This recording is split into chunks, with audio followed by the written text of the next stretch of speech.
ملتقى الشعراء.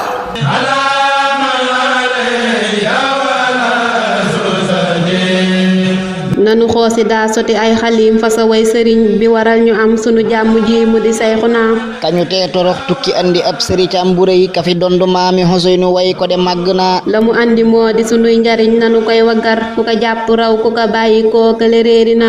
sëricam ba moo di safar gi ñëw na nanuy wogu waq ka guyeeg waxande yi man mi de jekk na. kañu teegalam aka dooni ay nasaraanu moo waralit ñu am bisu mbégte mi ma ne tedd na.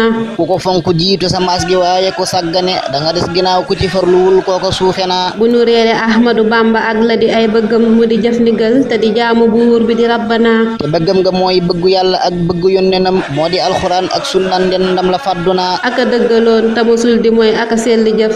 aka xotti baax aka tedd dëdduna àddina. aka neex a sopp te neex a tagg ci askanam. aka neexu sant te neexu tur moo di Cheikhuna. ملتقى الشعراء.